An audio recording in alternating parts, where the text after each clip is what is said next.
কেউ যদি আপনাকে বারবার অবহেলা করতে থাকে তাহলে বুঝবেন যে আপনি তাকে বারবার গুরুত্ব দিচ্ছেন। আপনি তাকে গুরুত্ব দেওয়া বন্ধ করে দিন। মেয়েরা যতটা দুঃখ নিয়ে কান্না করে, ছেলেরা তার চেয়েও বেশি দুঃখ নিয়ে মুখে হাসি রাখে। কারণ ছেলেরা খুব বেশি কষ্ট না পেলে কাঁদে না। ভরসা খুব দামি একটা জিনিস। ভরসা যদি নিজের উপর রাখেন তাহলে সেটা শক্তিতে পরিণত হবে, আর যদি অন্যের উপর রাখেন তাহলে সেটা দুর্বলতায় পরিণত হবে। চাউল যদি পুরনো হয় তাহলে সেটা ভাতে বাড়ে, আর সম্পর্ক যদি পুরনো হয় তাহলে সম্পর্কের মধ্যে অবহেলা বেড়ে যায়।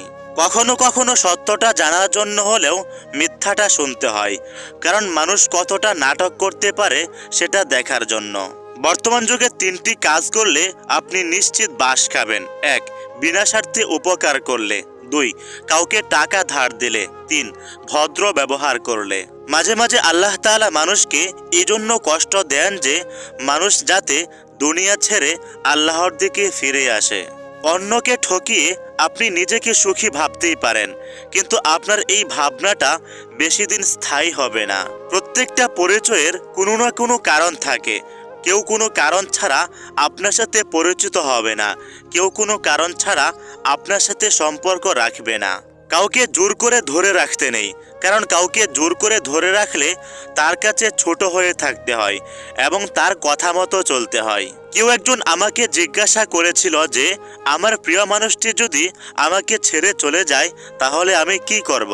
তখন আমি তাকে উত্তরে বলেছিলাম যে যে তোমাকে সত্যি ভালোবাসে অথবা যে তোমার প্রিয় মানুষ, সে তোমাকে কখনো ছেড়ে যাবে না।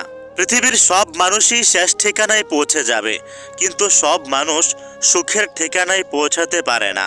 কষ্ট মানুষের জীবনের একটা অংশ, তাই আপনি যদি কখনো কষ্ট পান তাহলে একেবারে হতাশ হয়ে যাবেন না।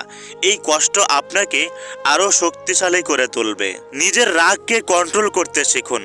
যখন দেখবেন যে আপনি আপনার রাগকে কন্ট্রোল করতে পারতেছেন, তখন বুঝবেন যে আপনি আপনার জীবনকেও কন্ট্রোল করতে পারবেন। যারা কথায় কথায় ভুল ধরে তাদের থেকে দূরে থাকাটাই ভালো, কারণ তারা অতি সাধারণ বিষয়টাকেও অনেক বড় করে দেখে। আগের যুগে মেয়েরা বিয়ের সময় এটা ভয় করত যে শাশুড়ি ভালো হবে কিনা, আর এখনকার যুগে শাশুড়িরা এটা ভয় করে যে ছেলের বউ ভালো হবে কিনা। মানুষ হলো এমন একটা আজব প্রাণী, মানুষ গাছ কেটে কাগজ বানায়, এরপর সেই কাগজেই লিখে যে গাছ লাগান, পরিবেশ বাঁচান।